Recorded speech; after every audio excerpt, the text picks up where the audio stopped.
திராவிட இயக்கத்தின் முன்னோடிகளுள் மூத்தவர் திராவிடமணி ரெட்டமலை சீனிவாசனார். அவருடைய பிறந்த நாளில்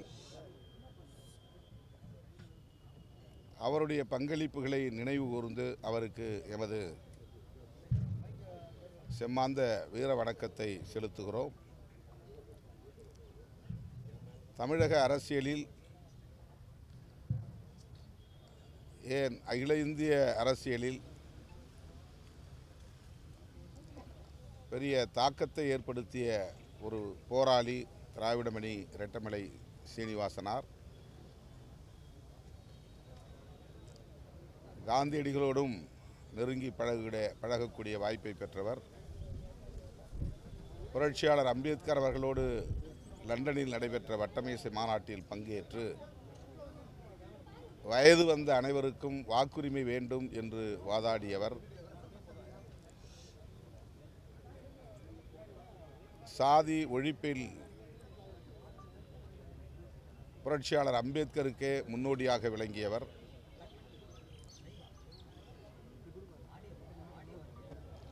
பறையன் என்னும் பெயரில் ஒரு இதழ் அவர் நடத்தினாலும் அவருடைய இலக்கு சாதி ஒழிப்பாகத்தான் இருந்தது. இன்றைக்கு நாம் தலித் என்கிற சொல்லை எந்த பொருளில் உச்சரிக்கிறோமோ அந்த பொருளில்தான் ரெட்டமலை சீனிவாசன் அவர்கள் இந்தியா முழுவதும் இருந்த தீண்டப்படாத மக்களை குறிக்கும் பொது சொல்லாக பறையன் என்கிற சொல்லை பயன்படுத்தினார். ஒரு குறிப்பிட்ட தமிழ்நாட்டில் உள்ள ஒரு குறிப்பிட்ட சாதியின் அடையாளமாக அதை அவர் முன்னிறுத்தவில்லை. அந்த காலத்தில் ஷெட்யூல் காஸ்ட் என்கிற சொல்லும் பயன்பாட்டில் இல்லை, புழக்கத்தில் இல்லை.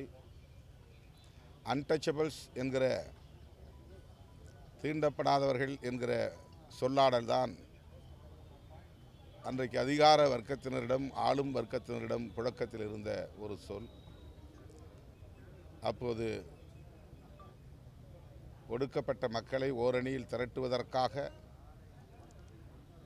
அவர் எடுத்துக்கொண்ட முயற்சி மகத்தானது. புரட்சியாளர் அம்பேத்கர் அவர்களோடு இணைந்த பிறகு அவரை தலைவராக ஏற்றுக்கொள்ளக்கூடிய பெருந்தன்மையும் பக்குவமும் அவரிடத்திலே மேலோங்கி இருந்தது.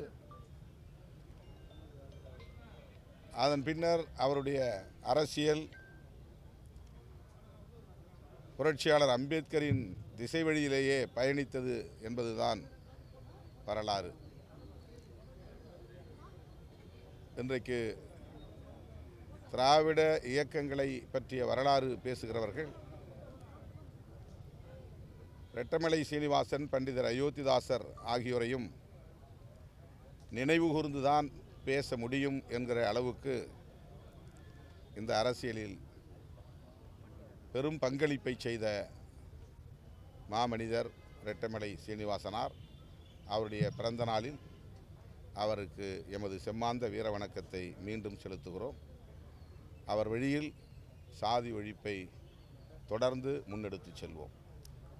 சார், அமைச்சர் கீர்த்தனா நேற்று ஆய்வு பண்ணியிருக்காங்க பள்ளிக்கூடத்தில். அங்கே வந்து குழந்தைகளை அவங்க கேட்ட கேள்விகளும் அது பல விமர்சனங்கள் எழுப்பியிருக்கு. இதை எப்படி பார்க்குறீங்க? அது என்ன சொன்னாங்க தெரியல, நான் பார்க்கல. இங்கிலீஷ் இப்போ தெரியல. குழந்தைங்க அரசு பள்ளிகளில் மாணவிகள்கிட்ட ஆங்கில புலமையை காட்டுவதாக எதிர்கட்சிகள் விமர்சனம் வச்சிருக்காங்க. குறிப்பாக அங்கே இருக்கக்கூடிய பள்ளி மாணவியிடம் ஆங்கிலத்தில் கேள்வி கேட்டு அவங்களுக்கு ஆங்கிலம் தெரியல அப்படின்ற மாதிரியான முன்னெடுப்பை எடுத்து அந்த கேள்வியை கேட்டிருக்காங்க. தன்னுடைய ஆங்கில புலமையை காட்டுறதுக்காக எதிர்கட்சிகள். அமைச்சர் கீர்த்தனா இதற்கு பதில் சொன்னால் சிறப்பாக இருக்கும்.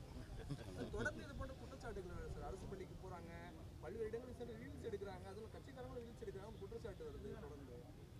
அரசு அலுவலகங்கள் இது மாதிரி பொது இடங்களுக்கு ஒரு சென்சிட்டிவிட்டி இல்லாமல் சில விஷயங்களில் அமைச்சர்களே ஈடுபடுவது ரொம்ப ஒரு தவறான ஒரு முன்னுதாரணமாக இருக்குன்றது தான் குற்றச்சாட்டாக வைக்கிறாங்க. ஒரு சென்சிபிளாக இருக்கணும் அப்படின்றது தான் அந்த ஒட்டுமொத்தமான கான்செப்ட். அதை எப்படி பார்க்குறீங்க? அமைச்சர்கள் மட்டுமின்றி அதிகாரிகள் அனைவருமே எங்கு சென்றாலும் இந்தியா முழுவதும் உலகம் முழுவதும் இப்போது ரீல்ஸ் போடுவது என்பது வாடிக்கையாக மாறியிருக்கிறது. ஒரு குறிப்பிட்ட ஒருவர் தான் அப்படி செயல்படுகிறார் என்று நாம் சொல்ல முடியாது. சமூக ஊடகம் வலிமையாக உள்ள இந்த காலச்சூழலில் ஒவ்வொரு அசைவையும் சமூக ஊடகங்களில் பதிவு செய்வது தவிர்க்க முடியாததாக மாறியிருக்கிறது. அது பொது ஒழுங்குக்கு கேடாக இருக்கும் என்றால் நாம் சுட்டி காட்டுவோம். கட்டாயம் அமைச்சர்கள் அதை உள்வாங்கிக் கொள்வார்கள், தேவைப்பட்டால் அதை தவிர்ப்பார்கள் என்று நான் நம்புகிறேன். நீங்கள் சொல்லுகிற எந்த காட்சியையும் நான் பார்க்கிற வாய்ப்பு எனக்கு கிடைக்கவில்லை, பார்க்க இயலாமற் போய்விட்டது. ஆகவே அது குறித்து மேலும் கருத்து சொல்ல எதுவும் இல்லை. அது போதும், அது கேள்வி பாருங்க. அவங்க விளக்கத்தையும் நான் பார்க்கல. அவங்க விளக்கத்தையும் நான் பார்க்கல. திமுக தலைவர் அறிவிச்சாருன்னு சொல்லியிருந்தீங்க. அது வந்து நீங்க கூட்டணியில் இடம்பெற்ற அமைச்சர்களை பங்கேற்றதுக்கு அப்புறம் எப்படி அது கூட்டணி தொடரும்? அது ஆட்டோமேட்டிக்கா வெளியே வந்ததுக்கான அர்த்தமா தானே ஆகும்.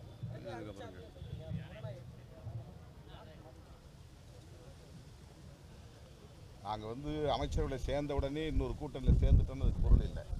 அது நான் ஏற்கனவே முதல்ல சொல்லிட்டேன். ஆட்சி அமைப்பதற்கு 2 இடங்கள் பற்றாக்குறையாக இருக்கிறது. விசிக ஆதரவு வேண்டும் என்ற கடிதம் வெளிப்படையாக முதலமைச்சர் திரு விஜய் அவரிடமிருந்து அப்போது வந்தது. இந்த கூட்டணியில் இடம்பெற்ற காங்கிரஸ் ஆட்சி அமைக்க ஆதரவு அளித்தது. இடதுசாரி கட்சிகள் ஆட்சி அமைக்க ஆதரவு அளித்தது. அப்படித்தான் விடுதலை சிறுத்தைகள் கட்சியும் வெளியிலிருந்து ஆதரிக்கிறோம் என்று ஆதரவு அளித்தோம். அவ்வளவுதான். 10 நாட்கள் கழித்து தான் அமைச்சரவையில் இடம்பெறுவது என்ற முடிவை நாங்கள் எடுத்தோம்.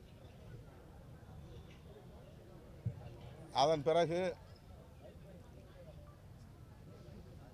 என்னை ஊடகவியலாளர்கள் சந்தித்த பொழுது திமுக கூட்டணியில் இருக்கிறீர்களா என்று கேட்டார்கள். அப்போதும் நான் ஆம், இன்னும் நாங்கள் அந்த கூட்டணியில் இருப்பதாகவே உணர்கிறோம். அமைச்சரவையில் இடம்பெற்றாலும் கூட நாங்கள் தவேக கூட்டணியில் இணைந்து விட்டோம் என்று சொல்வதற்கு அதிகாரபூர்வமான எந்த நிகழ்வும் நடைபெறவில்லை என்ற கருத்தை சொல்லியிருந்தேன். இப்போது ஜூலை 1ஆம் தேதி கூட்டணி தொடர்பாகத்தான் முதலமைச்சர் ஆதரவு நல்கிய கட்சிகளோடு பேச்சுவார்த்தை நடத்தினார், பேசினார், கலந்தாய்வில் பங்கேற்றார்.